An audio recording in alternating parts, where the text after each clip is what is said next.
সকালবেলা ঘুম থেকে ওঠার পরপরই আজকে নাফিসা বুড়িকে পড়াশোনা করতে বসাই দিলাম, যেহেতু আগামীকাল নাফিসা বুড়ির পরীক্ষা শুরু। হ্যালো এভরিওয়ান, আসসালামু আলাইকুম। আশা করি সবাই ভালো আছেন। আলহামদুলিল্লাহ, আল্লাহর রহমতে আমরাও ভালো আছি। নাফিসা বুড়িকে আবার পড়াশোনা করতে বসাইলে কখনোই বলে না যে আমি পড়বো না। এই দিক থেকে নাফিসা বুড়ি অনেক লক্ষ্মী একটা মেয়ে। ওকে পড়াশোনা করতে বসাই দিয়ে এইদিকে আমি একটা কড়া করে চা নিয়ে নিলাম। সকালটা শুরু যদি চা দেনা হয় তাহলে যেন দিনটা ভালোই কাটে না। আমরা যারা চা লাভার তাদের সবাই কিন্তু সকালবেলা একটা চা খেতে খুব পছন্দ করি। ওইদিকে আবার আমার আম্মু অলরেডি দুপুরে রান্নাটা বসাই দিছে। অলরেডি আমার আম্মু 2-3 রকমের রান্না কমপ্লিট। আর আম্মু বলল, তুমি আজকে মুরগির মাংসটা রান্না কমপ্লিট করে ফেলো। দৌড় দিয়ে কিচেনে চলে আসলাম আর রান্না বাড়াটা শুরু করে দিলাম। সর্বপ্রথম প্রায় 6টা পেঁয়াজ কুচি নিয়ে নিলাম, বড় বড় সাইজের।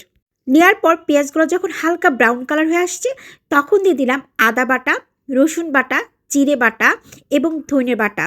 তারপরে দিয়ে দিয়েছিলাম স্বাদ মতো লবণ, হলুদের গুঁড়া, ঝালের গুঁড়া দিয়ে ভালো করে মশলাটা কষাই নিয়ে দিয়ে দিচ্ছি মুরগি।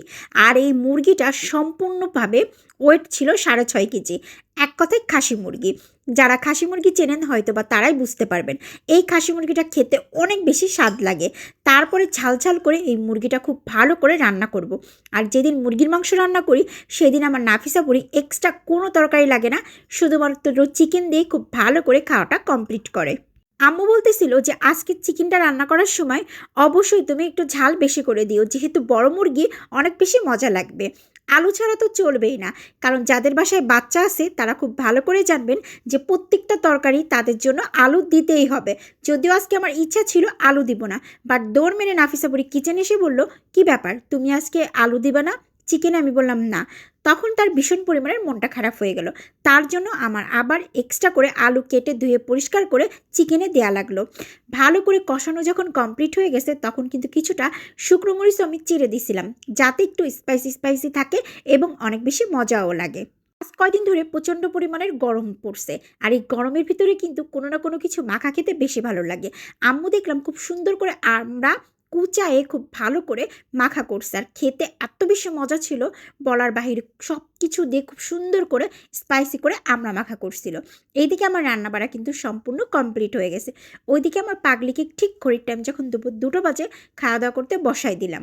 এইদিকে আমার নাফিসা বুড়ি খাওয়া দাওয়া করতেছে দুপুরের। আর নাফিসা বুড়ি আজকে সকালে বলেছিল সন্ধ্যার টাইমে নাস্তায় জন্য আজকে পায়েস তৈরি করি।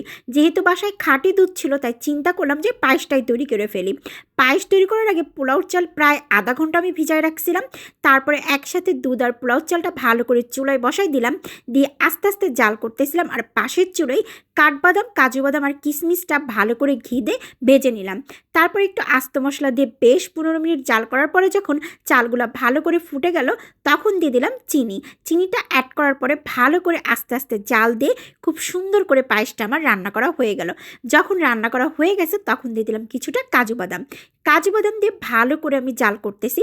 আমার কিন্তু এইখানে প্রায় 3.5 কেজি মতো দুধ ছিল, একদম খাঁটি গরুর দুধ, যেটা আসলে গ্রাম থেকে বাসায় নিয়ে আসা হয়েছিল ঢাকায়। সেটা দিয়ে পায়েস তৈরি করলে অনেক বেশি মজা লাগে। ফাইনালি সন্ধ্যার জন্য পায়েস তৈরি করা হয়ে গেল। আর এখন আমি দুপুরে খাওয়া দাওয়া করতে বসে পড়লাম। প্রথমে আমি নিয়ে নিলাম ভেন্ডি ভাজি দিয়ে। আমার কিন্তু ভেন্ডিটা অনেক বেশি ফেভারিট। কেউ হয়তো বা ঢ্যাঁড়সও বলেন, বাট আমি সবসময় ভেন্ডিই বলি। তারপরে নিয়ে নিলাম মিষ্টি কুমড়ো ভাজা, চাক করে। এই ভাজাটা আমার কাছে ভীষণ প্রিয়, আমার আম্মু মাঝে মাঝেই করে। আর চিকেনটা তো আমিই রান্না করছিলাম, সেটা তো আপনারা দেখলেনই ভিডিওর ভিতরে। তারপরে ভালো করে চিকেন দিয়ে মরিচটা একদম ভালো করে একদম চিকেনের উপর দিয়ে ভাত দিয়ে ডলে নিয়ে যখন ভাইবটা দিলাম, কী যে শান্তি বলার বাহিরে, অনেক বেশি মজা হয়েছিল। ঠিক সন্ধ্যার সময় নাফিসা বুড়িকে পায়েস দিয়ে দিলাম। এই ছিল আমার টুকটাক সারাদিনের আজকের ভিডিও। সবাই ভালো থাকবেন আর অবশ্যই কিন্তু লাইক কমেন্ট শেয়ার করে আমাদের পাশে থাকবেন। আর আপনাদের সবাইকে জানাই অসংখ্য ধন্যবাদ নাফিসা বুড়িকে এত ভালোবাসার জন্য।